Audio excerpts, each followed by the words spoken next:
tell you a story about the house in blue. Have mercy.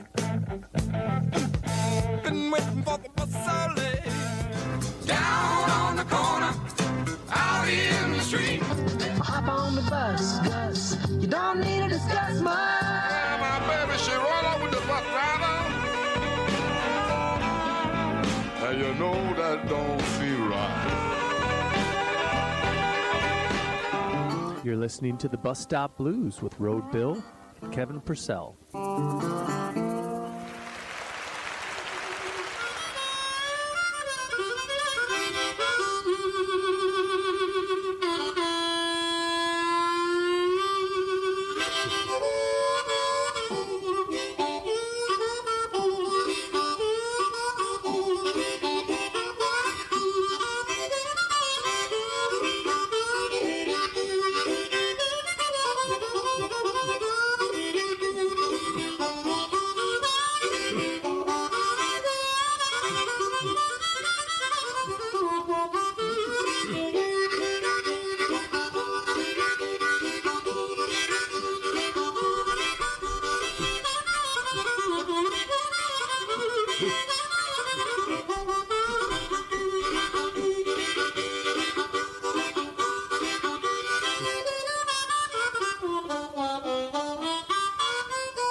Good evening, Music Land. Nice pause. I'm telling you, that was just for Mr. Purcell. He really loves the crickets, and I figured since he abandoned us today, Yeah. Give him a moment of silence. Exactly. Good evening, Music Land. I am your host for the evening, Road Bill, and with me, as always, except not tonight, isn't the one and only Kevin Shoeshine Purcell, but the legendary William LeClair. Oh, thank you. How Thanks about for it? leaving the sausage I left the fingers out of sausage there. fingers on. I took into account the position you had last time, and I thought, That's let's- really nice, yeah. I Yeah. just like sausage on my pizza, not on my hands. well, you could thank Kevin for all of that. He came up with that on his own. So anyway, hey, Bill, Yeah, Bill. welcome to the show. Thank you for having me, Bill. It's good to have you back. You've now surpassed and are building momentum to our longest single person guest appearance times. That's fantastic. It's something. It's a hell of a Everybody title. drink. Right. That's fantastic.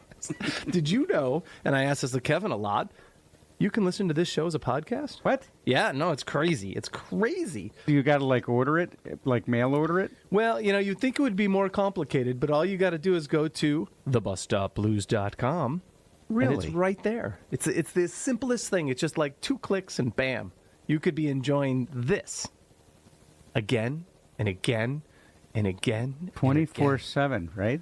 I'm telling 24 you. hours a day, 7 days a week. We have 24 episodes, 2 hours apiece. That's like 40 some odd 8 hours of time you could spend just doing this alone. You don't need a job. Who needs a job? No, don't need it. Don't need it. Unless you want to pay some bills. Nah, I'm a Bill. You're a Bill.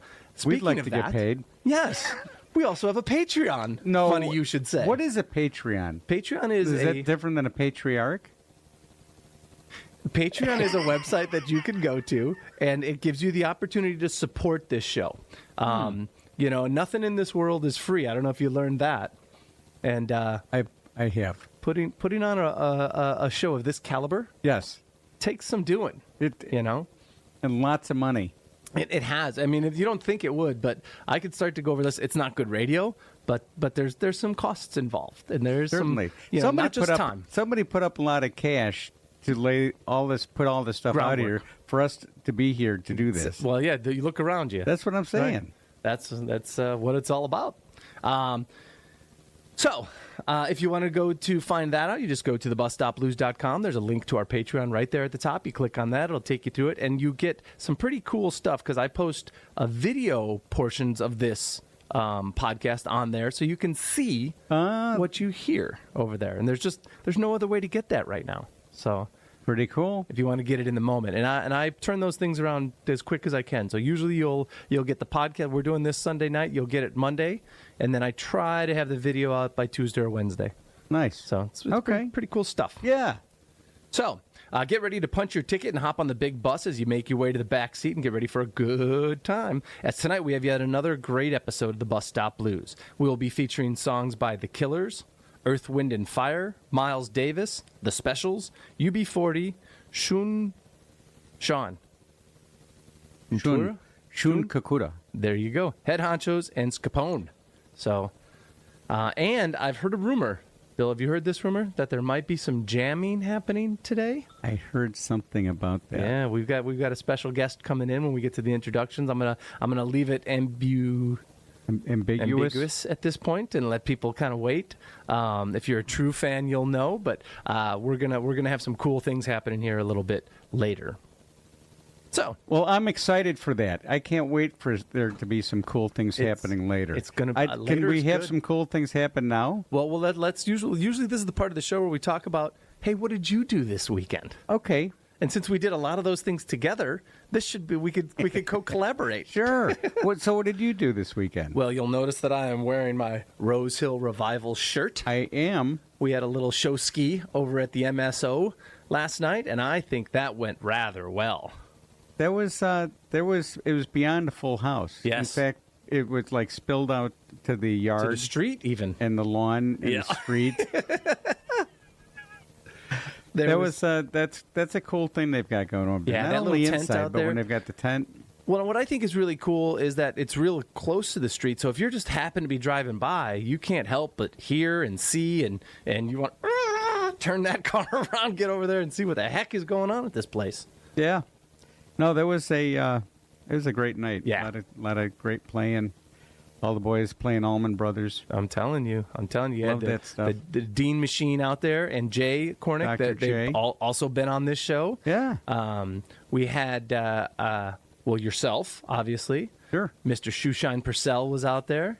Swanee, had him on the show as well. Tony Root. Tony Root on the big bass. He's been on the show. Yeah, yep, he has. Well, almost the full band. The only person we missed was Stickman, and he should probably find his way on here. Although, you never know what's going to come out of that dude's mouth. It might take a tow truck, but No, I love Stickman. He's the best. he is. He just hits the ground running, man. I don't think we missed one tech. This is going to sound very, whatever, but he didn't miss a beat. I see what you Did you did see there. that? Yeah. No, Friggin' and he's drummers. a unique drummer that sounds like two drummers playing at the same time. Yeah. Where there's those the way that they play that just keep the pocket. Right. But Stickman has a way of he's got so many different fills and things that he's got going on Yeah. that it sounds you almost don't need Swanee. But I'm not going to say that Well, because you need Swanee. You need Swanee because Whether or not he's playing or not, you just need. I need a little him. more Swanee in my life. sure. So. Anywho, Yeah, buddy. All right, so we're going to get to, let's see, how are we doing on time? We're doing perfect. Look at this. See, you're so much better at the time game than Kevin ever was. Don't tell him I said that. I won't say a word. Yeah, I'm gonna It'll be tell our him. little secret. So the first song that I got listed up here is definitely and 100% not a blues song. It's called The Man by The Killers, but it's just a bad arse tune. Have you heard it before? No. Oh, you're gonna love it. You're going to love it because it gives you that little sense of, I'm the man. And I think that's something that's a credo I live by. Okay. And I'm sure I've seen you do your thing. So I do believe that's something that you Absolutely. could definitely get behind. But I didn't know somebody wrote a song about it. There's a whole song about it. So let's give it a roll right now. So we're going to play The Man. It's called The Man. by The Killers. Here we go.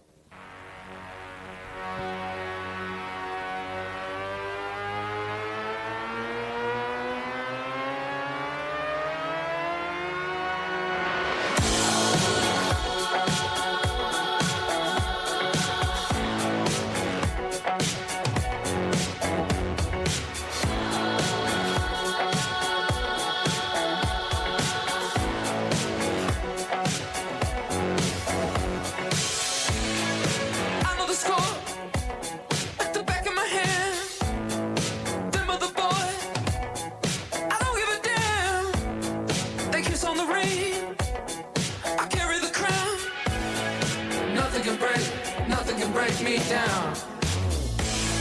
Don't need no advice. I got a plan.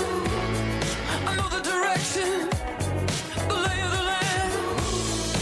I know the score like the back of my hand.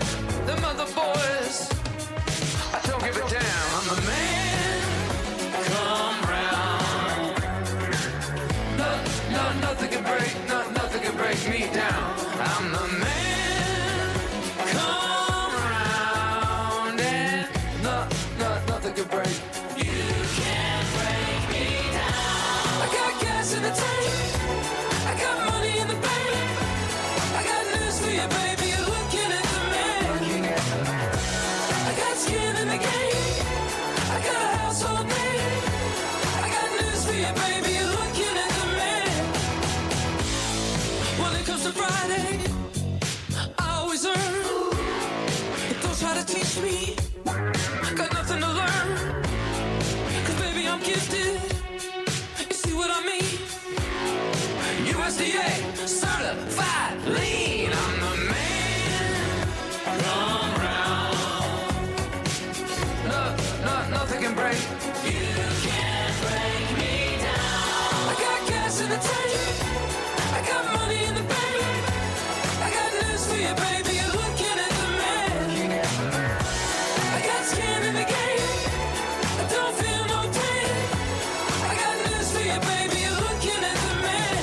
Who's the man? Who's the man? Who's the man? Who's the man? Who's the man with the plan? I'm the man. Who's the man? Who's the man? Who's the man? Who's the man? Who's the man with the plan? I'm the man. I'm the man.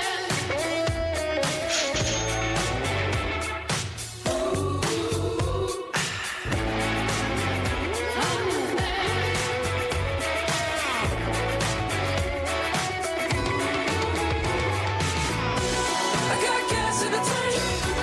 I got money in the bank. I got news for you, baby. You're looking at the man. I got skin in the game. Headed for the Hall of Fame. I got news for you, baby. You're looking at the man. Right hand of God, first in command. My testimony, but I take the stand. Who's the man? Who's the man? Who's the man? Who's the man? Who's the man? Who's the man with the plan? I'm the man. Who's the man? Who's the man? Who's the man? Who's the man? Who's the man? Who's the man with the plan? I'm the man. I don't give a damn.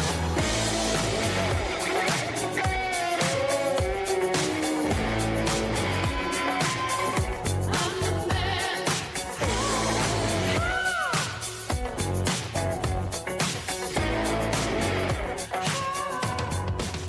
That is The Man by The Killers. How about that? Was that something there, Billy? There was something. And that was the second song that we're going to play that everyone just got a little bit of a taste of because I forgot to hit a button. What a great teaser. Yeah. All righty. Welcome back to the Bus Stop Blues. We are here with the wonderful Mr. William LeClair sitting in for Kevin Shoeshine Purcell, who's out doing better stuff, you know. Well, that's a matter of opinion. Well, right. He thinks it's better or else he'd be here. Right. So apparently something better came up. Well, that's true. Let's do put a little sauce on this meat. How about that? No, that's not good. Okay. Did you just light a candle? Something. I done did something. Wait a second. You started the bath, too. This is mood music.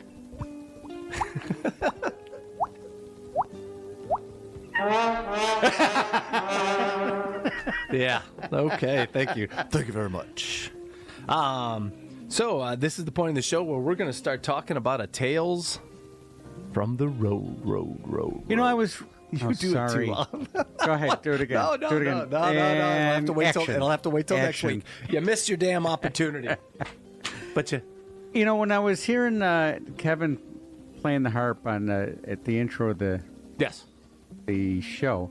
It reminded me of when we were down in Memphis. We went to Clarksdale, Mississippi, and went into the Delta Blues Museum. Yes, I do remember. And in the gift shop, they had these different harmonicas. And Kevin was taking one for a test drive. And so Kevin grabbed a harp. He starts playing, and Pete Cruz grabbed a couple of these metal signs, and he starts marching around like it's the Grand March on Bozo Circus. But between the two of them, and all of a sudden it just completely lit up that guest shop. And it says, wood floors and wood walls and stuff, and just a cool vibe. But it was just, it was something to see. Yeah. Well, everything about that trip was like one thing after another after another. Yep. Short of the Helena, Arkansas portion of the show, which was great. We're out there trying to win a contest and trying to impress people, and we're talking about Helena, and then you got the star of the show goes Helena, and it's nice to go over to Helena. Yeah, and then all you heard after that was.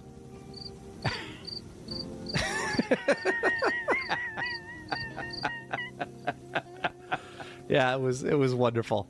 That's a little bit of an inside joke. Maybe most people listening won't understand, but it did not go over well, I don't think. No. Linda and Larry caught it, though. Hi, Linda and Larry. Hey, how you guys doing? How you doing? Looking good. Thanks for coming last night. Linda and Larry were at MSO last night. They did their thing. They did. All right. So let's talk about what our second song coming up here is going to be. You got a little thing or two that you had a hand in that, did you? I know we let the cat out of the bag a second ago, so it's not like we got any big secrets. This is off the Beyond the Storm album. Correct. That we recorded after we went to Memphis.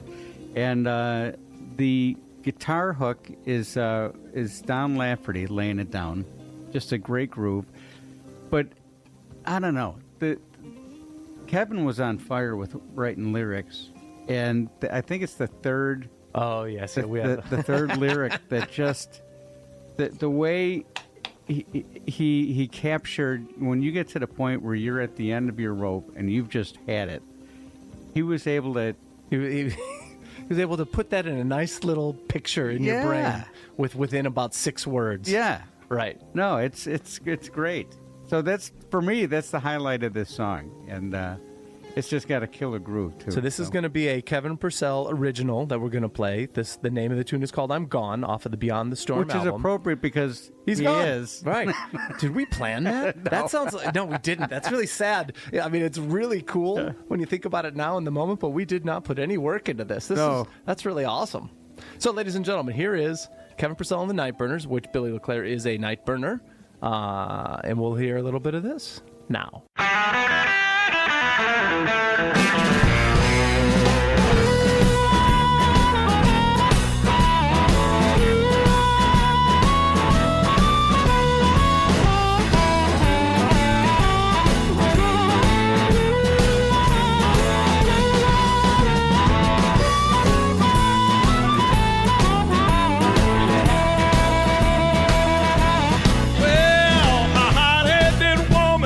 Soft-hearted man, this love song was over before it began. So I'm gone, baby, I'm gone. Our time is through, it was wrong to love you so wrong. Now look here, there's no use in talking, no time for goodbyes. It's gonna be too late before you realize that I'm gone.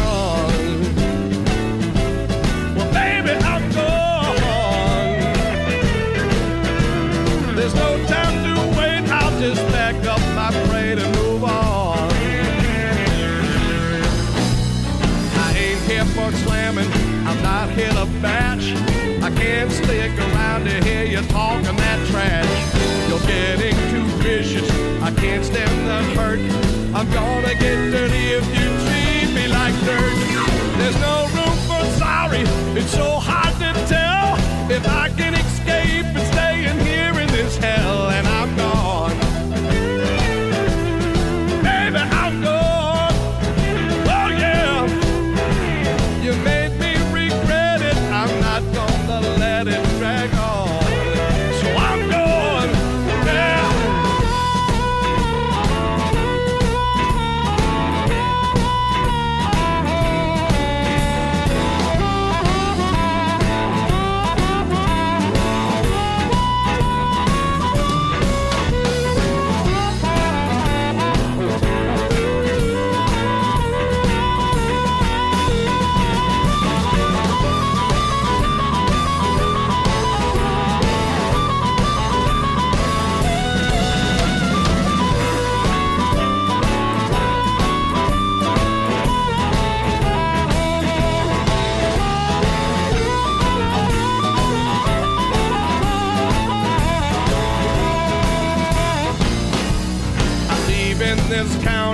I'm leaving this state.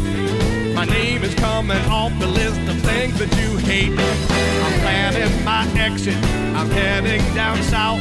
I'm going someplace where I can't hear your mouth, 'cause you're giving me trouble this man don't need.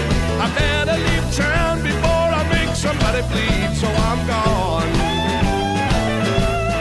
Baby, I'm gone. I'm gone. There's danger in staying, so now I'll be saying so long. So long.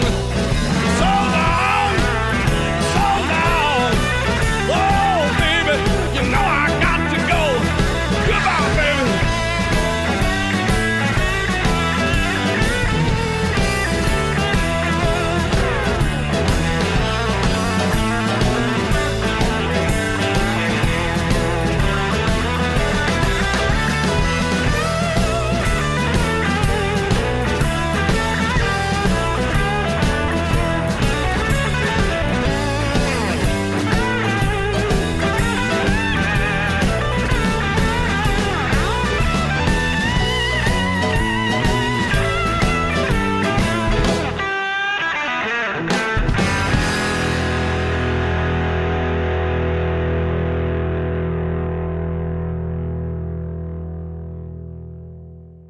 He gone.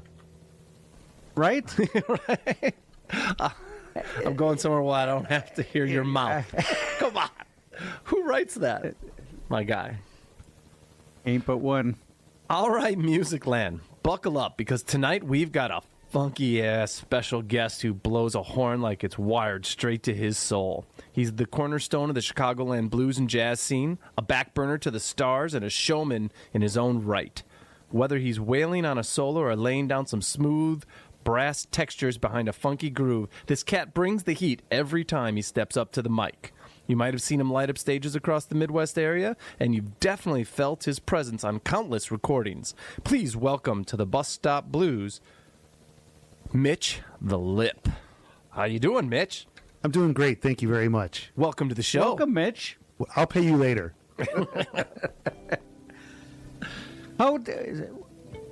Where did the lip come from? It's a great question. That's a great leading question. It is a great question. So back in the 90s, I was playing in a band called Code Blues. It was started by two doctors and a dentist. And I walked into rehearsal one day, and the guy who played sax and trombone at the time, a guy named Steve Hart, says, "It's the lip." And it just stuck. All right. When was this? This was probably in 99, 98, somewhere in there, late 90s. Late 90s. Yeah. All right. So it's been over 25 years I've had that moniker, nickname, blah, blah, blah. And his name was Hart? Yeah, Steve Hart. Steve Hart. Yeah. And professionally, he was a... Professionally, he was an attorney. Oh, he's an attorney. Okay. Yeah. I thought he was like a Yeah, heart he was a surgeon. stiffs and gifts attorney. He was. He's retired now. But yeah. Stiffs and gifts. Yes. Excellent. Well, good. I think he did chased some ambulances, too. But no, I'm kidding. whatever, Yeah, whatever it takes, right? He's got bills to pay. I guess. We've covered that in the first part of the show. There's always Sure. bills to pay. Yes. Absolutely. Right. Rock on. You got something you wanted to... Nope. It's all, this is all the pressure's all on you there, Mr. LeClair. You took all the notes. So. Oh. We started saying did you play this weekend? I did. I played yesterday evening at the Railroad Festival in West Chicago. Excellent. And who was that with? That was with a band called Lake Effect. And what kind of music? It's all the popular tunes that bands do. Both of them? He's laughing. Yeah, country and western. No, they play pop music. Basically, they do their own. So it's not like stuff. Chicago and... Yeah, some Chicago. Like Okay. the first three songs were by Chicago. Oh, okay. And then they do, a couple Blues Brothers songs, and they mash in a bunch of different stuff, and it's just really, it's a cover band. They're a good cover band. Yeah. Yeah. Excellent. Yeah. Okay. Cool. All right. Billy? So that's the end of the show. Okay. Good Thanks, job. everybody. Thanks for Good coming night. in. Here We'll we see go. ya. And that's all what she wrote. Good night, everybody. So you're a multi-instrumentalist, Yes, sir. as I understand. Yes. I've seen you play the horn. Yes. I've seen that too. I've seen you play the guitar. Yes. When did you Also start playing the guitar? I don't have a lot of regrets in my life, but I actually regret not starting guitar earlier. I started in my 40s. Wow. Really? Learning to play the guitar. Yes. Awesome. So you're saying there's still a chance. Yes. Yeah. So I used to work at Abbott Laboratories, and when things would get boring professionally, I would just pick up another instrument and start learning it. So I learned trombone. I learned, I learned guitar. I'd work on other music. I'd learn recording techniques. I'd just learn other things just to keep my brain fresh because Can we get you things one would of get those stale suits that they professionally. what Dick Van Dyke wore on where he had the drum and the horn and the harmonica where ding chong boom chicka boom dam. You can. You could And do then- it. I would and love then to I'll see walk that. around like a monkey. Yeah, exactly.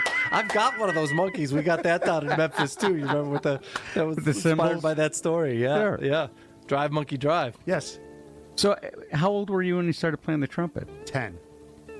And quite a difference. What led you to start playing the trumpet? Was it somebody that that thought you should, recommended that? So I was at a family party when I was maybe 5 years old, 6 years old. And I had a cousin who played cornet. And there was some musical instruments in the basement of their house. She was in college at this point. I'm like 5 years old. And my cousin Dinah had a cornet. My sister put it together. It blew a couple notes and handed it to me, and I instantly started playing it. Really? Yes. Which isn't an easy thing to do It's because not. you've got to have Yeah. the technique with your lips in order to make it work. Had no idea. Just started making sounds, and somebody showed me some valve combinations, and I actually started playing when I was really young. But I formally started taking lessons when I was 10 years old. And had you played anything before learning to play the trumpet? Pretty much any musical instrument that we had in the house, I would mess around with. And we had a Okay. piano, and we had a drum set. So I started. So there was messing other around people with in your family who were musically inclined. Is the both, point you're making? both my parents and my brother and sister are all Really? musically inclined. Yeah. Wow. And so would you guys have any kind of No, jam sessions? we would have killed or- each other. So how did that? No Partridge Family thing going on over there. No, my brother and I did play some music together. We played in a band together for a while. We've done more music together than anybody else in the family. My dad was a clarinet and sax player. Okay. My mom was really a singer, but she played guitar and played piano. And Really? Yeah. But they never played together. No, not really. My mom was like a folk musician, and my dad was a jazz musician. I mean, my mom was like Joan Baez, Kumbaya. I mean, she was right in that, you Yeah. know, cowboy chords and singing, and that was her thing. Okay. Yeah. But no family get-togethers where she'd bring the guitar out or sit down at the piano? Or... My dad would have jam sessions, but they were like jamming basically stuff out of the real book, playing jazz music. Okay. Yeah. And then my sister plays a bunch of instruments. Her main instrument right now is bass. She plays bass and sings in a cover band, an all-female cover band down in Florida. And my brother's really a jazzer. He plays in like 3 big bands out in Massachusetts. No kidding. Yeah, but he plays trombone, bass, violin, and piano. Wow. Wow. Yeah. So Kind of I'm the hate slacker. overachievers. That's wild. Yeah. But it's Billy, you play the piano with both hands, I though. do. I Okay. do. Yeah. Yes. So, Yeah. I try to do that. Play with both hands. Yes. yeah. Yes. Hello. Sorry. Easy. Right, FCC. Easy. No, the little light starts going on. Watch it, you. And so was there a song that led you to the horn? That led you to the trumpet that made you drew you in, that was like your aha moment of this is There was many songs. yeah. Yes. Yes. Anyone that sticks out more than I mean, we're going to play some. Hint, hint, Okay. nudge, nudge, Yeah. wink, Is- wink. Is it time? We're getting there. Okay. This would be the start to talk about some of those. We got about 3 minutes till we hit the mark. So I got a couple tracks that when I was a kid, I would listen to that really kind of turned me on to what I'll call commercial trumpet. I liked Earth, Wind, and Fire. I liked the Commodores. I liked Chase. I liked Tower of Power. and I got exposed to a lot of that from my parents, my dad in particular. Okay. And I got exposed to like Maynard Ferguson, and I was like 8 years old, maybe 9, maybe a little bit older, and the high school my sister went to had Stan Kenton and his big band come in. This is 1978, and I actually got to I'm sorry, it was earlier than that. It was probably 75, and I got to sit in the horn section when they were doing their clinic. As a kid, right between the lead player and the second trumpet player, they sat me down right in between them. Wow! And I'm sitting there going, "Oh my God, I want to do this." Yeah. So I got exposed really early to like great big band music and great jazz music, and it grabbed me. That was it. Grabbed me by the short hairs. Can you say that? Well, you just did. You just did.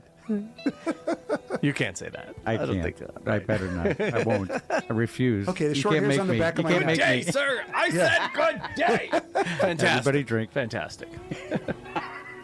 Got to remember to represent Mr. Purcell. Yes. We'll get the Fantastics in there. Kevin apologized. He sends his apologies along that he couldn't be here. It really broke his heart. Next time I'll pay him as much Well, as you know he's getting what's- paid at his other gig. What's funny about that is you are going to be on the show upcoming here too. Again, we're going to bring you and Rob in, so you're gonna be pushing Billy LeClair here for that next spot. So we're going to have to see how this plays out. And Mitch is only going to be 1 or 2 shows behind you at What that kind of point. crap is that? I'm just telling You you, didn't man. say- There's nobody competition. There's always competition. I'm not in competition because Oh no, I create he's a competition. very gracious host. He's something. Don't let me slow your roll. Billy's the best, but I just man. borrowed a buddy's lake house. That's all I did.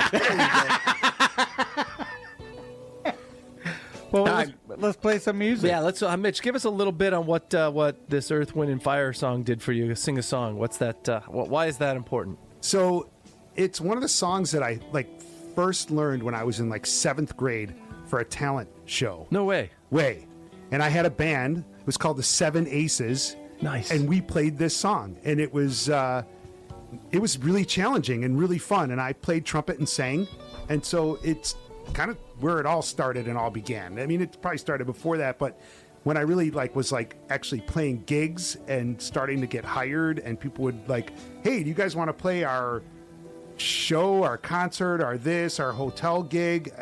That was when it really kind of all started. Nice. All right. Well, we're gonna play this tune. We're also gonna follow that with a Miles Davis tune, but we'll talk about that when we come back after that, because I wanna hear about that from you as well. So let's start with the Earth, Wind, and Fire tune. Sing it, unless you got something to add real quick. Nope. Then we're gonna get it going.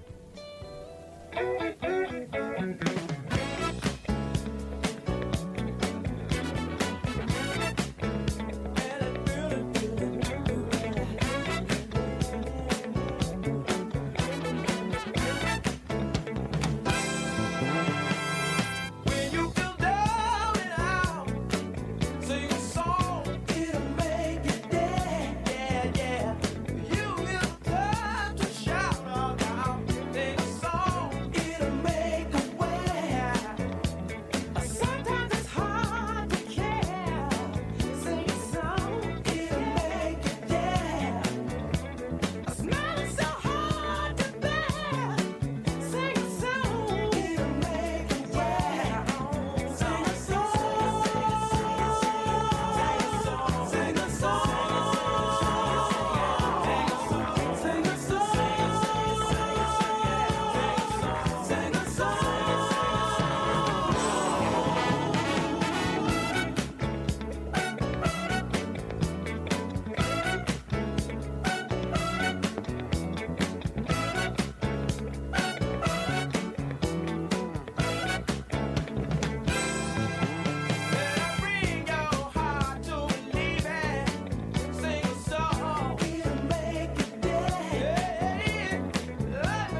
Ba-ba-da. Well, that was an Ba-da. adventure. Clap, clap, clap, clap, clap, clap, clap, clap, clap. Was that a live recording? I don't know. I think it may have been. I'm going to go with there was a live studio audience in that recording at I some think point. there was. That's cool. Yeah. I worked it that way. So, Mitch, Yes, sir. tell us about this tune. So, when I was growing up, my dad offered my brother and I class rings or boom boxes. And we both, of course, picked boom Class boxes. rings. Yeah, exactly. Class rings. No, we both chose boom boxes, and I happen to have that album. It's Cookin' and Relaxin', Miles Davis, and I recorded it onto a cassette, and I used to play that cassette almost every night at bedtime. So that is like the theme of my early high school years, listening to music. And Miles Davis is a giant influence on me. Sure. He's probably in my top 3 of trumpet players, maybe my top 2. What is the 3?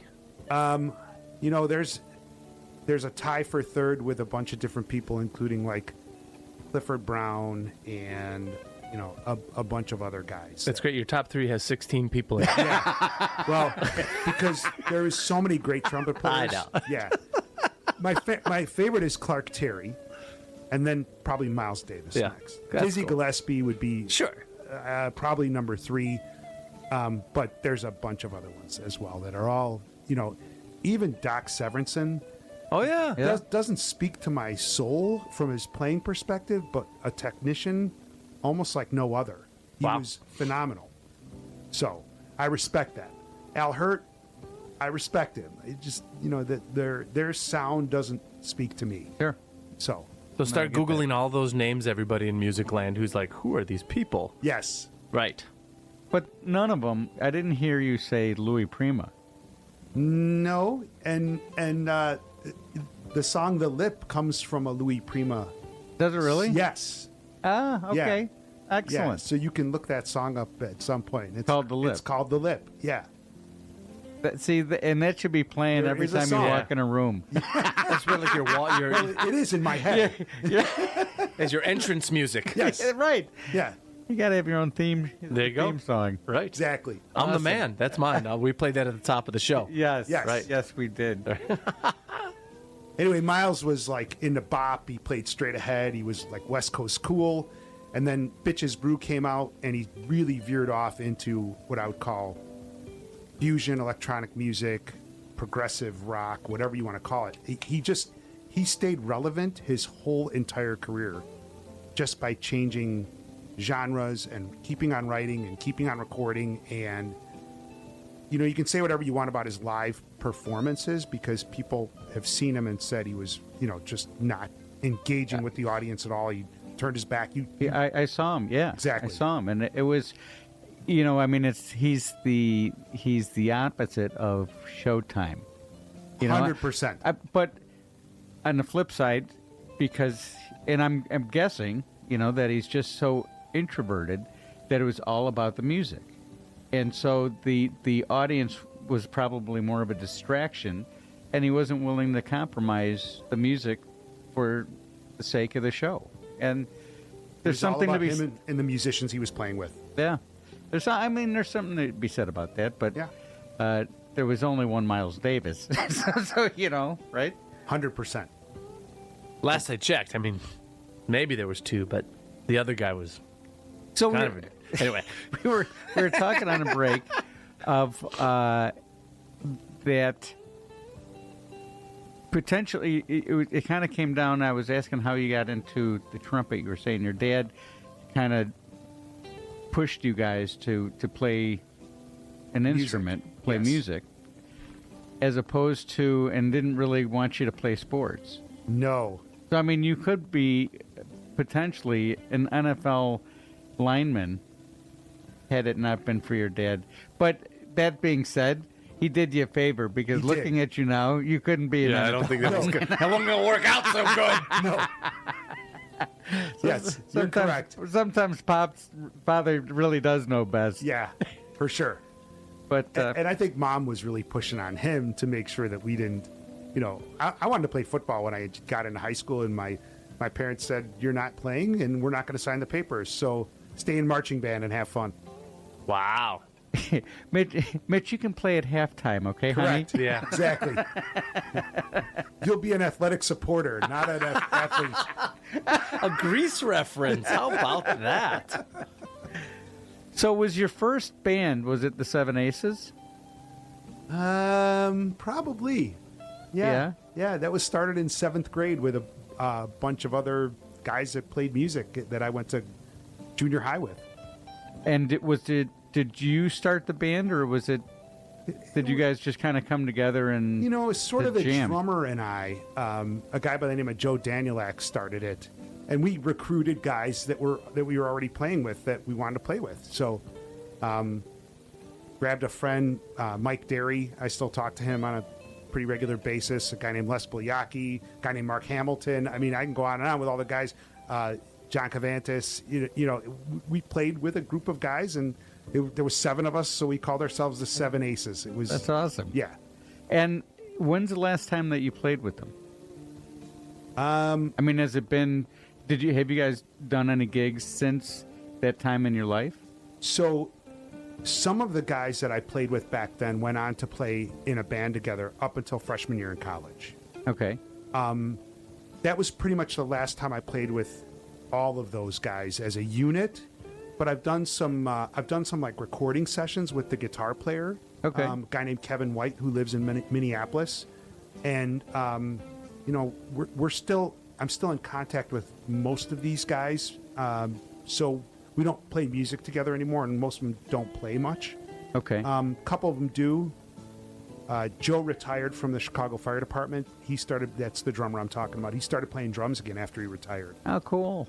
So excellent. Guys are coming back around to music. Fantastic. Now. Yeah. Yeah. It'd be fun to get everybody together. Have you A reunion show. Do you have any desire to do such a thing? As I always say, we're all in very different places in our musical journey. Yep. We weren't back then. We were all pretty in the same place. Sure. And some of us have gone on to play a lot of gigs, and some of us have gone on to play none. So it'd be really tough to get everybody together and start playing again, I think. Well, you just call it the 3 Aces then. Yeah. The 3 Aces and Jokers. 4 Jokers. I'll stick to the Joker. instead of the discard pile. Yeah. Right. Exactly. Okay. It is. I had a band in high school that we did a reunion show back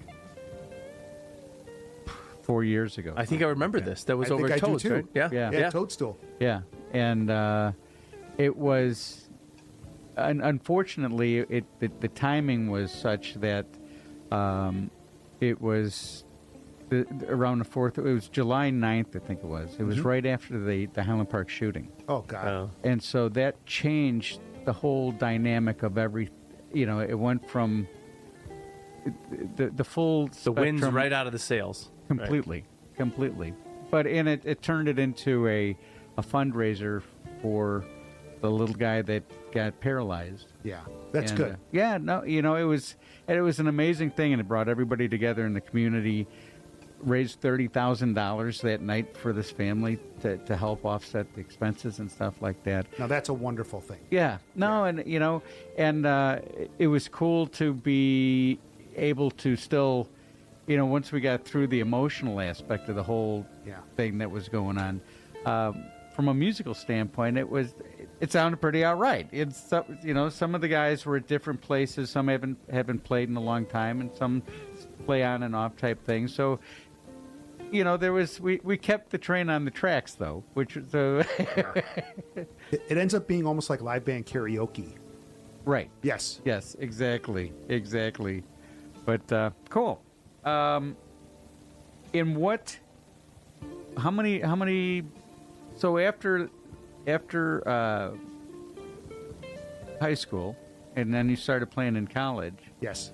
Where where was your first, did you do any touring? Did you do any, Well, at what was your point were you progression? thinking, like, this is something I think I want to, like, really do? So I had a couple of goals coming out of high school, and it was I want to see the world, and I want to play music. Okay.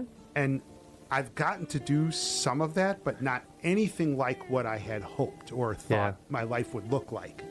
So I've been all over the world working in the corporate environment, and I've been playing music, obviously, for many years, and have played in a lot of different places, pretty much across the U.S., not so much anywhere outside ex-U.S., but I've played pretty much from New York to L.A. Nice. And pretty much everywhere in between. Vegas, Florida. You know, I've blown my horn in a lot of different places. D.C. So did I tour? Yes, I've toured a little bit. Did some touring when I was in college with a band called Rude Guest. Did some playing outside of, the Chicago metro area with a few different bands. Played kind of the 5-state area a lot with a band called Wax Lips. And appropriately? Yeah, Right. Wax Lips. From basically 90 to 97. That was probably the main band I played with, but I did play with a couple other bands as well. Cool.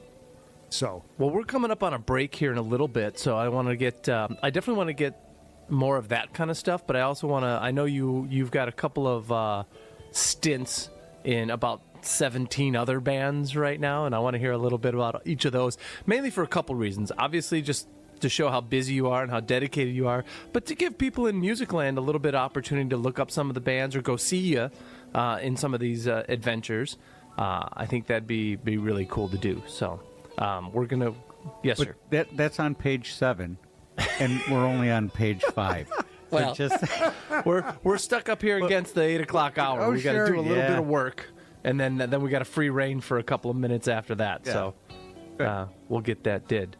So we're going to take a couple minutes here, do our due diligence to make sure that we equate 98.3 The Life.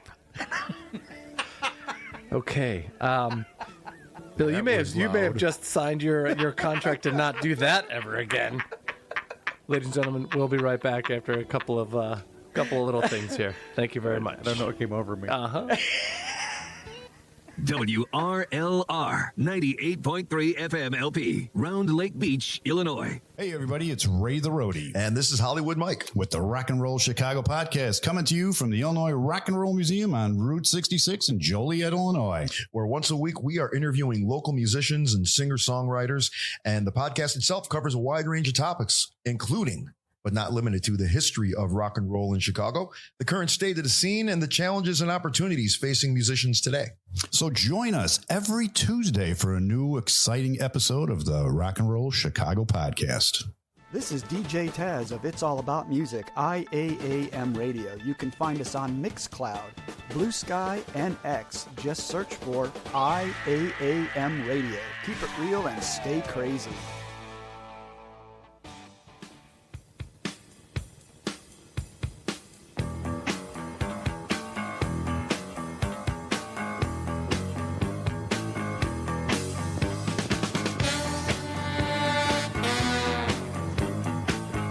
Welcome back to the second hour of the Bus Stop Blues.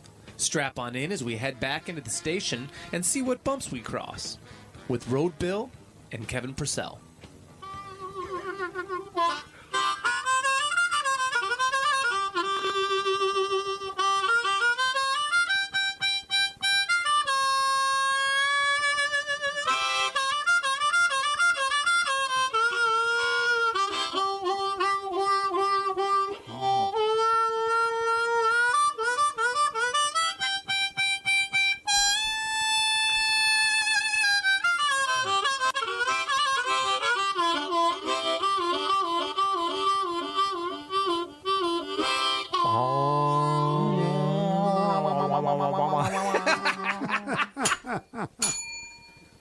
That was easy. Oh, boy. So we were talking about, as you were playing around, Yes, sir. and I noticed on your website that some of the guys that had the great fortune to play with, share the stage with, or back up, or record with, Mr. Buddy Guy, Yes. one of them, Yes. Was this one of those situations where you're playing a show at Buddy's, and then Buddy's has a little drinky poo and comes up and joins you? 100%. Is that not the greatest? It is a lot of fun. There's nothing quite like that. No. That changes everything about that night. It does. What a cool thing. Who are you playing with? I was playing with Darren J. and the Delta Souls. Darren's great. Darren is great guitar Darren's player. he's a really cool guy and a great guitar player. Good dude. Yes. Absolutely. How fun. Yes. How fun. What a gift that he gives everybody that has the great luck to play his club when he comes up and joins you. That yes, really makes it special. That Yeah. much more special. Yeah, I made him smile. Did you? Yeah. How so? We're doing like a slow blues in G or whatever he called. I can't remember what key, and he starts singing, and I start doing like some growling trumpet with a plunger behind him, and he turns around and he goes, "Yeah." How cool is that? Yeah. Big smile on his face. He was like, it was fun. Awesome. Yeah. Awesome. I see that you also played with Johnny in the Leisure Suits. I did. Get out. So I did. What is the? How did that? Tell me about that. So that was a situation at the Vic Theater. This is kind of crazy. We didn't really talk about it. I started playing drums when I was 11 years old, and when I first started playing on the music scene in Chicago, the first band that I was in was a band called the Ska Tones, and I was playing drums in a ska band and playing at like the West End and Cubby Bear and places like that. Yeah. So I am a competent drummer. I would not call myself a great drummer. I'm a groove drummer, not a chops drummer, if that makes any difference. Well, we need a drummer now. Groove is more important. Yeah. So I was playing drums in a surf and soul band, and we opened up for Johnny and the Leisure Suits. This was when I was in college. And what year was this? Sometime, I think, around 87, 88. Interesting. Okay. Yeah. And it was at the Vic Theater. I was in high school. And for people that aren't familiar with Johnny and the Leisure Suits, Jonathan Brandmeier was a DJ on the Loop in Chicago. He was huge. Ultimately went out to L.A. and tried to syndicate himself and did not go well. It didn't work because I think part of his charm was his Midwestern life. Yes. And it was a shame because he was great. It was so great. Absolutely. And then it just kind of fizzled after that. Yeah. And I was really bummed. Yeah. Yeah. But so that's fun. Yes. And you were playing drums, opening up for him. I was playing drums. We opened up for him. Yeah. Yeah. It What a was riot. it was a band called The Spies Who Surf. What? The Spies That Surf? The Spies Who Surf. Yeah. I remember that. The name Yeah. of that. That was a band? It was a band. That was the band you were in? That was the band I was playing Okay. with. Yeah. I remember seeing them, I think, in the Illinois Entertainer. I'm sure you did. Which was a kind of an industry rag around Chicago that's still out there. That Yes. You can see where bands are playing. I did a every short night. stint with them, maybe under a year. Okay. And then they got a really great drummer. The guy that replaced me was, on a different level. So And that's when you can kind of go, oh, no, I can see this. Oh, Yeah. I didn't feel bad at all. I did not. Because I looked at the guitar player, who's Tommy Klein, used to be the owner of the Vic Theater, and I said, I would do the same thing if I had that opportunity to grab him. Yeah, Sure. heck yeah.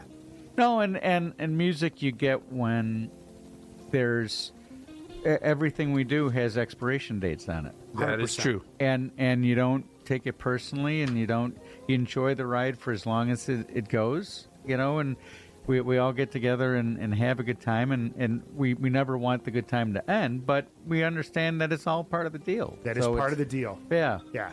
Cool. How about Rick Derringer? I did a number of dates with Rick Derringer.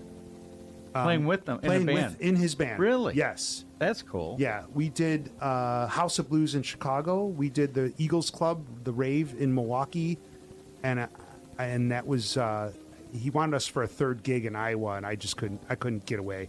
I had to go to my day job. How dare you? Were How you? dare you? Were you like in his backing band, and it was just I was part of a horn section that was playing with him for a few gigs. Yeah. very So, cool? My brother got somehow hooked up with his tour manager who lived out on the East Coast. My brother met him like out in Massachusetts or Connecticut, and that was my brother and I and a guy by the name of Joe Brown. Everybody knows him as JB. Was the horn section. Does he?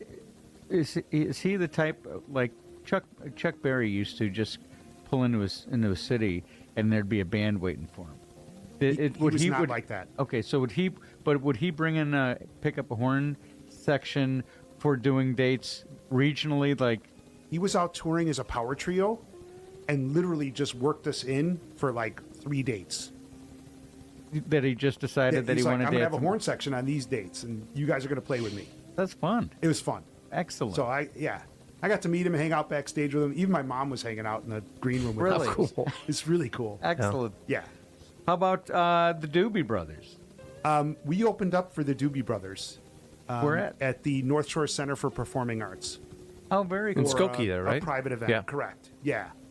A buddy of mine was supposed to provide a band, and he couldn't do it. And he asked me if I wanted to take the gig, and I'm like, sure. And so we ended up playing with the Doobie Brothers. It was pretty Awesome. cool opening for them and seeing how they operate. And they're totally all on in-ear monitors and Axe effects or whatever type of guitar synth type of thing that they're using. And Interesting. their sound on stage is very quiet. It is when you get everybody doing in-ears, it is a bizarre thing. As a sound guy, I love it. See? There's no feedback. There's Exactly. no, Sure. Yeah. I have heard Unless from you got other a keyboard player that can't hear something. but I have heard that there's some feeling stuff that's lost in the experience from your guys' side. There is. I mean, and like for the difference of doing the in-ears versus hearing An amp, right. coming from an amp and what you're getting out of the cabinet, Right. makes a difference. Yeah. It definitely makes a difference. But Yeah. it also can be crushing coming out of the Oh, sure. Yeah, no, like I said, on my end, like not talking about the player side, do it and I've only been a handful of gigs when we did that with Wall of Denial. You guys did all in-ears that one time, and it was so fabulous. Like there's just the little intricacies of sound the same problems don't exist because you don't have 16 monitors across the front that are muddying up everything. And anyway, the show isn't about me; it's about you, Mitch. So apologize. I just, No worries. I know my name's on the show, but it ain't about me. So another one that popped up, New Duncan Imperials, Yes. which is what was going on? I don't know if anybody's seen the New Duncan Imperials, but they're like and I remember it's another one from the Illinois Entertainer, and they're just kind of a wild, raucous. What did you open for them or did you play Horn with them? section. A horn section. Yeah, played and recorded with them. I'm on one of their albums and everything called. No kidding. Yeah, the album's called Loserville. It's hilarious. Talk about great lyric writing. Their lyrics are just very funny. Excellent. And they're obviously another power trio that toured and played as a power trio, and they would add a horn section for gigs where budget would permit it. Back in the 90s, that was the other band I did a pretty good amount of work with. Okay. So Fun. And then played Open Temptations? yes, we opened for the Temptations at a festival. Really? Yeah. Where was that at? I think it was Peoria or Springfield. I can't remember, but Part of the when you talk Manure about Tour? touring, yeah. When you're out touring, sometimes you can't remember like what city you were in or where you played, but you remember like situations and what happened. And yeah, we played with the Temptin' Tees, and it was really cool. We were hanging out backstage with them, and they were very, very kind and nice, and it was really cool. That's awesome. Yeah, they were already old back then. I mean, this is the 90s, and they were already getting up there in years. So There was when you talk about not knowing where you're at. yeah. We had opened up for REO Speedwagon. Yes. At the Kenosha I remember County that Fair. story. Yeah. And Still makes me laugh. and there was where Kevin Cronin would stand. Yes. On the stage was a piece of tape that said Kevin, Kenosha, Wisconsin. Just to help him remember See? yet. Yeah. The point being that, Yeah. where am I today? Part of the new Duncan Imperial shtick Rock was and roll they would always- Cleveland. they'd pick a nearby city, or like if they were playing in Illinois, like in the Quad Cities, they'd grab a city in Iowa, and they would say, "Welcome, Moline," just to like totally mess with people. You're not in Moline. So it was funny. That's awesome. Yeah. Awesome. All right, we got some tunes to get to if we want to stay on time, because we want to do some, make sure that we do not deviate from this time in the second hour, because we got some really cool stuff that's coming up. You're sounding like a little bitch. Yeah, well, you know what? We should play a song called "Little Bitch" then. You. It's called a segue. Yeah, it's pretty good. I really like it. We're going to play two tunes here. The first one's going to be Little Bitch by the Specials, obviously, and then we're going to play Armed and Dangerous by Scapone. Is that how you Yes. pronounce it? Okay, cool. Yes.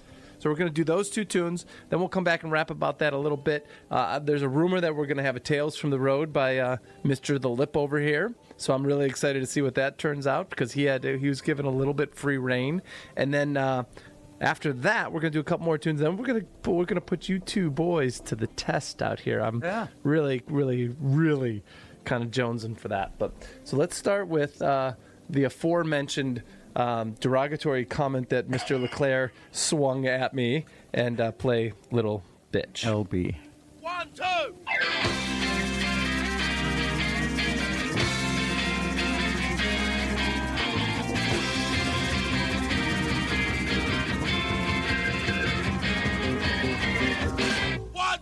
If you ever hear a noise in the night, your body starts to sweat, it shakes your shivers in front. You know it's different, your mother, she hates your guts.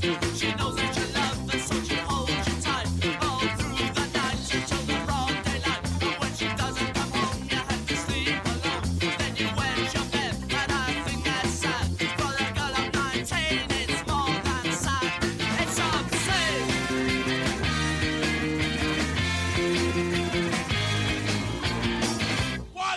And your girlfriend swing lips for 17. She's got a lead hair and a flared jeans.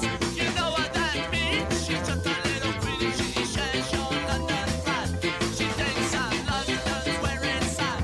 Although it stinks when you wear your hat and your plum-coloured PVC wetlock, massive back. You tie your ginger hair back in a bun. You're the ugliest creature under the sun.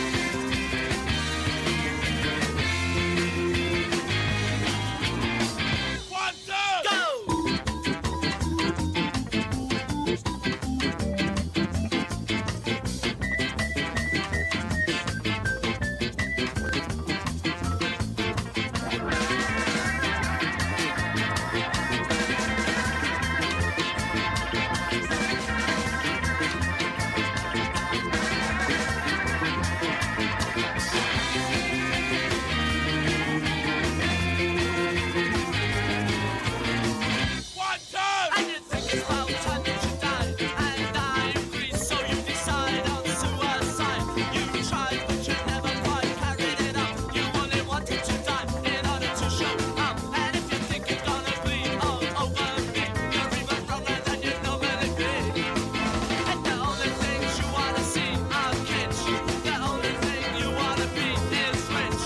Your little thing up on your nose, big as a twitch. I know you're just a little bitch.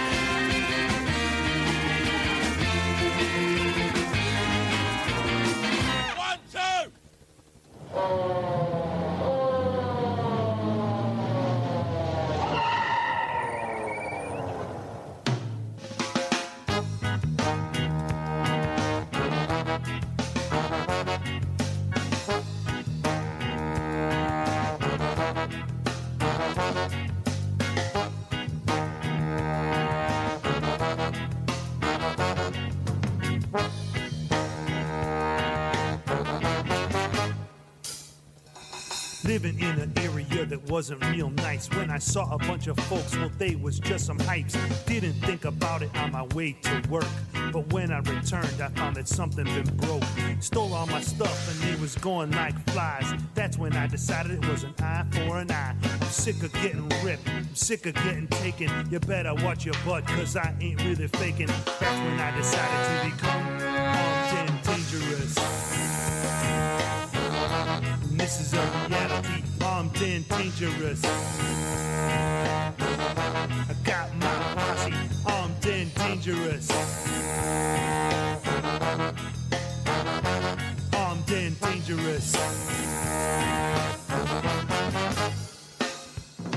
10% of the people committing 80% of the crime. Why should the rest of us be suffering all the time? Don't know about you, but I'm not gonna take it. I'm rising with the common man so we can break it. Gangs and drugs are the roots of the problem. What's even worse is that the government allows them. Crime is big business and somebody's making money. Sure ain't me to visit with my family. That's when I decided to become armed and dangerous. Armed and dangerous. And this is a reality, armed and dangerous. You can check out my posse, armed and dangerous. Wimps join gangs so they can learn to hustle. Also carrying guns cause they got no muscle. Think they got it all cause they're carrying firepower. Truth of the matter is there's no regard for each other. We're all gonna die, so why rush it any faster? Live life to the fullest, don't worry about ever after. I ain't no prophet and I ain't no priest. All I know is that I can't stand a thief. And that's when I decided to become armed and dangerous. Armed and dangerous. I got my 12 gauge, armed and dangerous. Armed and dangerous. Dub it!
All right, Armed and Dangerous. How about that? There's some pretty cool stuff about that tune. Well, let's start off by saying, just so everybody's aware, those were not blues tunes. Just be clear that we know. That wasn't blues. It wasn't blues. That's blues. That's okay. But we're going to play some blues. We're going to. Yes. But I want to get back. I want to shift gears back to that Armed and Dangerous tune because there's a little factoid about that tune that we need to kind of tell people, don't we? Sure. Let's hear it. Tell us about that tune. I wrote that song. No way! I am singing and playing trumpet on that song. Wow. At the same time? Yes, because I can do that. He's not called Mitch the Lip for nothing. Right. Your wife must be very happy. No, I'll stop now. Ixnay on the lips, hey? No, it's the double and triple tonguing that I was going to talk about. Okay, let's slow easy. down. Pull those reins right back in. I might have kicked that horse to start it off. You did. Nice job, Billy. What can I say? I'm here for entertainment purposes only. Well, cool. When did you write that song? And Sometime in the 90s. I can't remember exactly. Okay. Sometime between 95 and 96, I think. And that was with the band Scapone? Yes. And how did you? Where's that name come from? Like Al Capone, because we were a ska band and we were from Chicago, so they named the band Scapone. Nice. Yes. So you get snaps for that one. Snaps, all right, man. I'll take the snaps. Yeah. Yeah, I was one of the founding members of Scapone. Okay. And we played around Chicago basically from 91 to 97. Oh, that's a good run. Yeah. Wow. We played a little bit after that, but the band basically broke up and reformed, and it was a different band after that. It's a long story we're not going to get into on the air, but the bottom line is we were the band to watch according to Greg Cott. Do you remember Greg Cott from the Tribune? Yeah. And we were like the band to watch that was going to get signed. We were selling out the Metro shows in 93 and 94, and we were really, making some traction, and we were a pretty happening band and playing around. I mean, we played Illinois, Michigan, Indiana. We did a lot of gigs. We played Wisconsin gigs. We did a bunch of stuff in Milwaukee.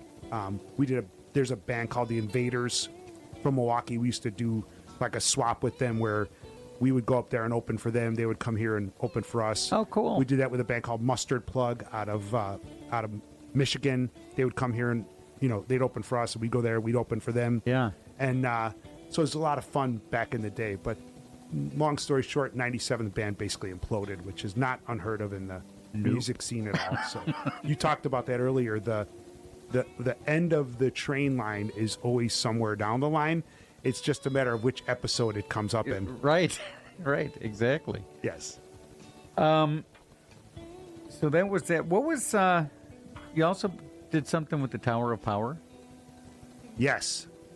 At Summerfest a couple years back, we shared the stage with Tower of Power. They actually played right before us, and I was playing with Derek Purcell and the Redeemers back then. Cool. And it was an interesting day, but it was really cool hanging out backstage with those guys and I bet. talking to them and seeing how they operate. And what a phenomenal band. For anybody that's not familiar with Tower of Power, become familiar with them, because there's just some heavy hitters that are just, everybody in that band just, they'll knock the fillings out of your teeth. Yeah, and they've been at it for like 53 years, 54 years, somewhere in there now. It's unbelievable that they've had such a great run and have stuck with it, and people have lived through a lot of good things and bad things, and they're an amazing band. Yeah, no, great stuff. Yeah. Great stuff. Yeah, very cool. When you reflect back at all the different gigs, all the different venues, all the different places, is there any venue that comes to mind that you're like, that was the coolest? No. Okay. You know what, though? I will tell you. I'll give you a quick example. So I got to play Ravinia and the Salt Shed in 2024. And were you on the main stage or the carousel stage? We were Ravinia? on the carousel stage. Okay. But we were there Wednesday night, helping them set up their new sound system, and played on the main stage on Wednesday night, basically with us and the crew. It was our dress rehearsal, and it was them actually working all the kinks Getting out it of dialed their PA. And it was really cool. And I played that main stage twice now, but never with an audience in the house. One was a video shoot that I was part of. Okay. And one was with the Flock. Yeah. And then we played the carousel stage on Friday night as a band and had an audience. And I don't know, 550, 600 people were there. Yeah. It was a really cool show. And the Salt Shed was a private event that I was hired to play in the band with, and that day I had played at Blarney's Island, and we were literally fighting with the sound guy to get 3 microphones set up and a monitor for the horn section. Was his name Chuck? No. Sorry. That's mean, though. Yeah. But Funny. accurate. It's like- Yeah. He doesn't No. listen, I don't think. No. He doesn't listen to anybody. Right. Anyway, so I played I played there in the afternoon, and jumped in my car and like literally flew downtown for the gig at the Salt Shed. Made it into the parking lot is like right on time. I literally changed my clothes in the back seat into my suit because it was a suit gig. And I walk in and I'm backstage chatting with the sax player, and sound guy walks up and he goes, "What do you want in your monitor? How loud do you guys want it?" And you just the difference in how you're treated at a good venue versus a local venue, I'll call it. I won't be I won't be too detracting. The difference in how you're treated at a good venue and the sound system and the microphones and the monitors and the quality of how you get taken care of is something different. Yeah. It's way different. Yeah. So that to me is way cooler. Yeah. So to speak. So okay, so that answers it then. Keep going. Because I was gonna, Ravinia for me too is kind of like the gem of the North Shore. Yeah, it is absolutely. I mean, growing up, seeing shows at Ravinia, and when I graduated Highland Park High School, that's where I graduated, was at Ravinia. Yes. And as I walked across the stage, I looked out and I thought, I'm going to come back and play here someday. And I got to with Jimmy Rogers and the Mods. Yes. And twice, as a matter of fact. It's awesome. Which was amazing. Yeah. You know, and just what a cool experience to have. And you're right, you know, when you've got the whole, everything going on, all the different sound engineers, just the whole experience is just unlike anything else. That's what I try to do when I do my sound shows. Is that you deliver that I try. experience? Well, I try. Well, the difference is that you not only are running sound, but you're also like guest services. So if you need a drink, if you need I'm the band towel, if you need whatever you need, you're on the spot, which we appreciate. I thought he was the bouncer. I'm that too. Whatever needs to be done. I've exited a people or two over the last 20 plus year. Not a lot. Doesn't happen often, but every now and again. Can I tell a quick story about you, Bill? Yes, you may. That would be a quick Tales from the Road. Let's go. You have to do an identification real quick? No, we'll be fine. Okay. Well, I have other tales. I want to hear. I want to hear this. But I will. He said it's oh, about you're talking about me? Yeah. Great. Yeah. No, we got plenty of time. We can scrap everything now. I'm all ears. So I remember playing my first few Nightburners shows. Uh-huh.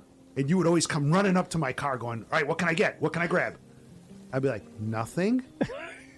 And like, I think the third gig, you finally looked at me and you go, "If you don't let me carry something, I'm picking you up and I'm carrying you to the stage." I said, I think I did say that. You did. And you proceeded to pick me up with my horn and my case and carried us all to the stage. I was like, dude, I don't really need you to carry my stuff. And I mean, I greatly appreciate it. Kind gesture. It's my purpose in life. I know. You literally picked me up and like fireman carried me to the stage. I was like, what is wrong with this dude? Yeah, there's that nothing. sounds right. There's nothing more embarrassing than walking up on stage over somebody's shoulder. Yes. I mean, if I needed to get carried to the stage, I would hope you would do that. But I generally, no, it's being carried off the stage.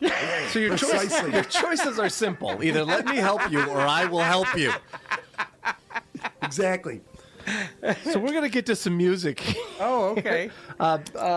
And here's what we're going to do. What about my Tales from the Road? Oh, we do have to do your Tales from the Road. Mitch. Are we out of time? No. Okay. We're going to make time. Give us your Tales from the Road. Okay, I'm going to make this quick. I have two.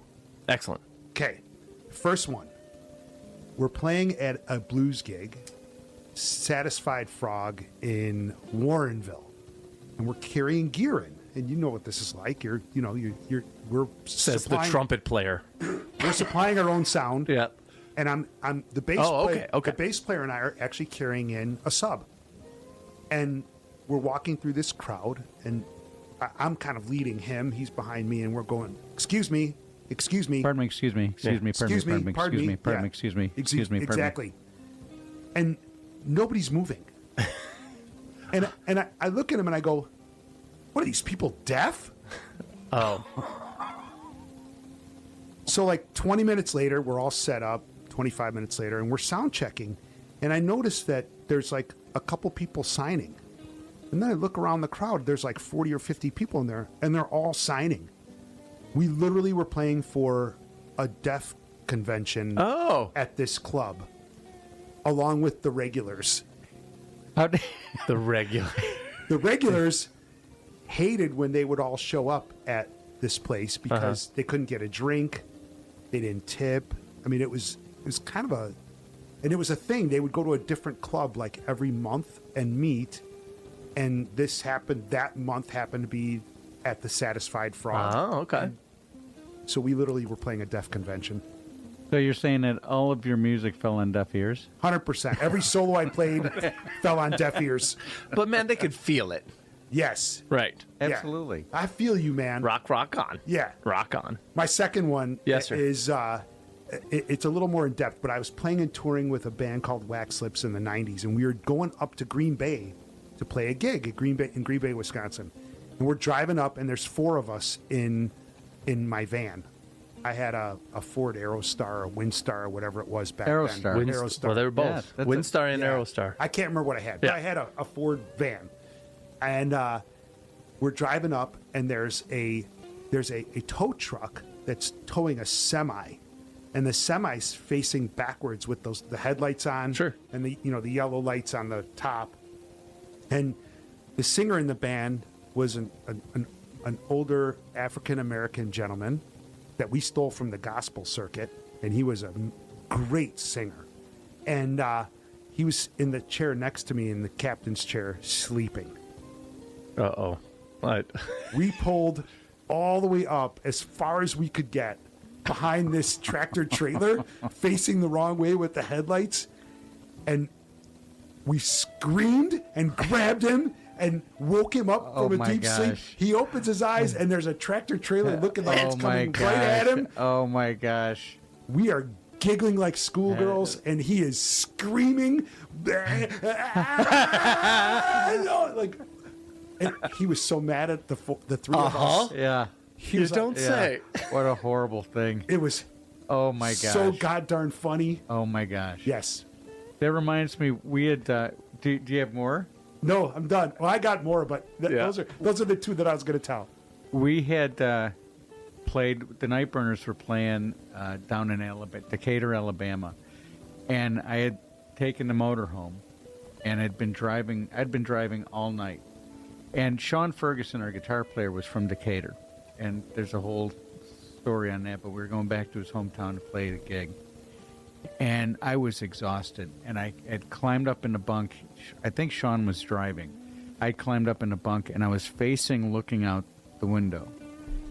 And we would like come up this kind of it was a real hilly area. Yeah. We came up, and I could feel that, we crested, and then we're coming down, and I could feel, and I'm trying to fall asleep, and I'm like zooming into sleep, but I can also feel that it's like the gravity. We're gaining speed, and it's like I don't know if I open up my eyes as I look out, and it's like he is flying, and it's like we're heading like into flying? We're like heading into the traffic.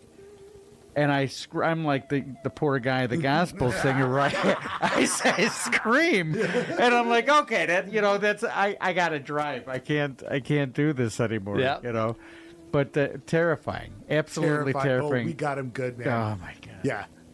Anywho, we got to play some tune. We don't got to do nothing. But here's the thing: we're gonna have the two of you guys set up here and do a little jamming through these tunes. So what I want you to do, Mitch, is we're gonna play two tunes: "Love, Love, Love" and "Whiskey Devil." Can you give us your 2 cents real quick on those? Then we'll play them while you guys get set up to entertain us. Absolutely. Love, Love, Love is a friend of mine named Shun Kikuta. It's the album's called Rising Shun, and I'm on the track. I'm playing trumpet on the track. I'm part of a horn section. It's, again, my brother on trombone, myself on trumpet, and a guy named JB on sax. And the Shun-san lives in Asia now, and he's back in Japan. But he came to the United States to go to Berkeley and then settled in Chicago because he wanted to be a blues player. And he played in Coco Taylor's band for 20 years. Coco's on this album, so that's kind of my claim to be on an album with Coco Taylor, among a bunch of other great blues artists in Chicago. It was recorded, and I can't think of the name of the studio, but it was recorded in Chicago off of Clybourne. Blaze Barton's studio. Most people that know the blues know who Blaze is and know his studio, and that's the first one. The second one is a song called "Whiskey Devil." Okay. That is a band called the Head Honchos. Rocco Calipari, who was the lead guitar player with Howard and the White Boys for many years, played and toured with them for years. Didn't really leave, but Howard and the White Boys kind of semi-retired and started playing a lot less shows and not touring anymore. And he started a band with his son, Rocco Jr., and the band is called Head Honchos. And they recorded an album in Indiana, and I played on those sessions, and I'm on their first album. So, cool. Yeah, and so it's kind of I'll call it a rocky blues thing, and really cool. But all right, we're gonna give these a spin. We're gonna fit some community calendar in here at some point, and then I think we'll have you guys jam us on out. But let's get these going and see what's what, and then go from there. Thank you. Fantastic. Fantastic. We are living in dangerous times, and we all gotta do something about it. People are hating each other, even hating their own brothers. We are separated by colors. It's been killing us for years. Loneliness keeps putting us down until we can't feel it anymore. Kids are shooting on the streets. The life they live just mistreats. Good women down on their knees, and working men can't make ends meet. The tears just keep running down until we can't cry anymore. Love, love, love, everybody. Love, love, love, everybody needs. That's all we need. Love, love, love, everybody. Love, love, love, everybody needs. That's all we need.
life's a treasure, don't you care?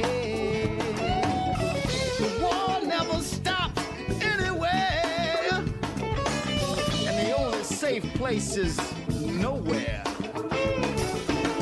The greed keeps breaking us down until we can't take it anymore.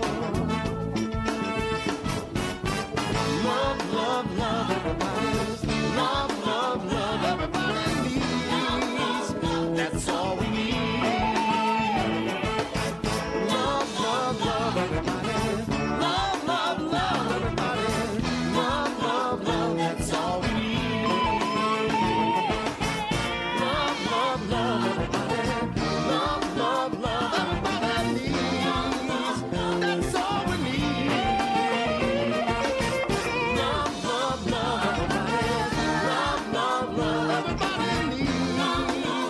That's all we need.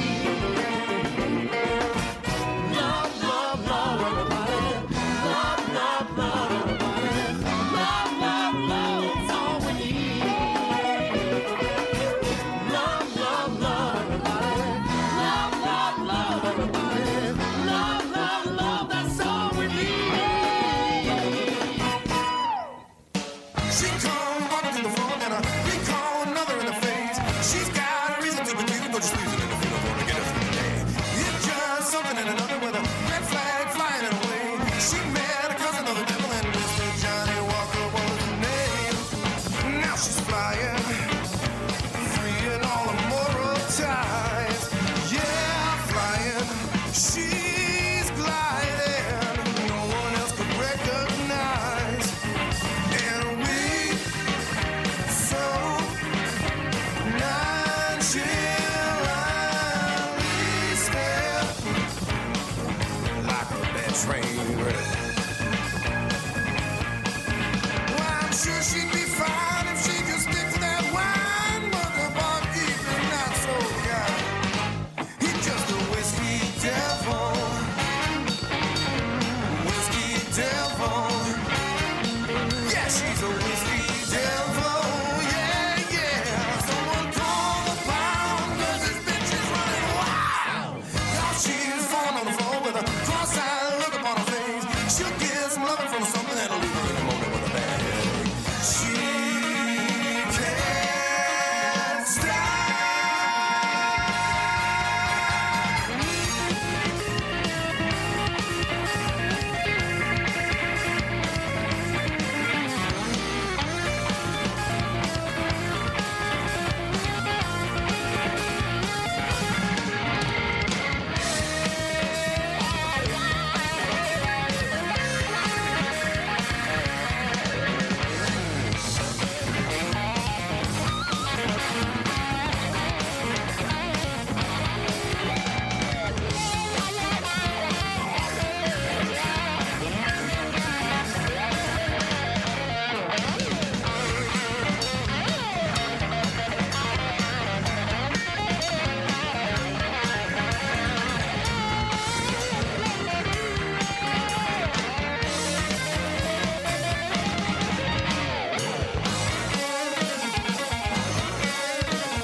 All right, how about all of that?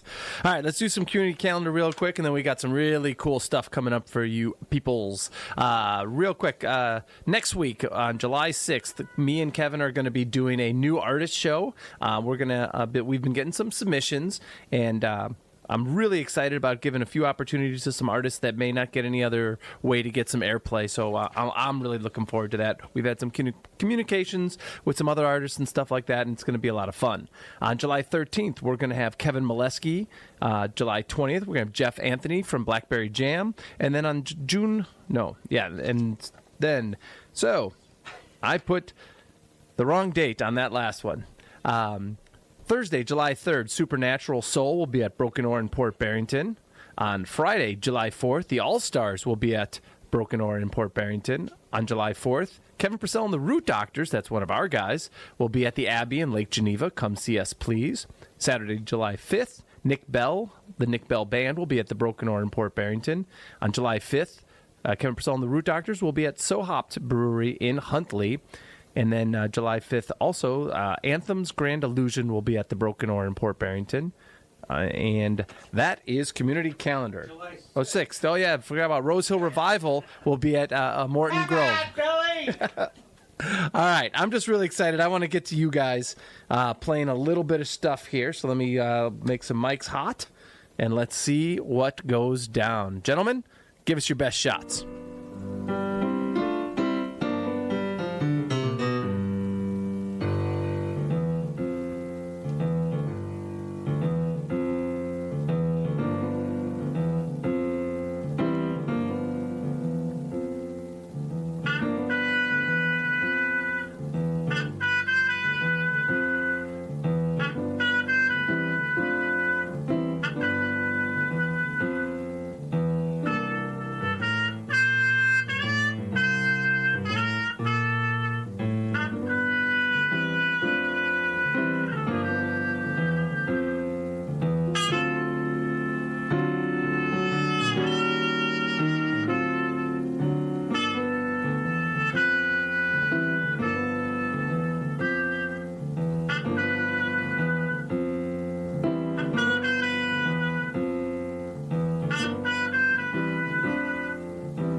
Well, damn.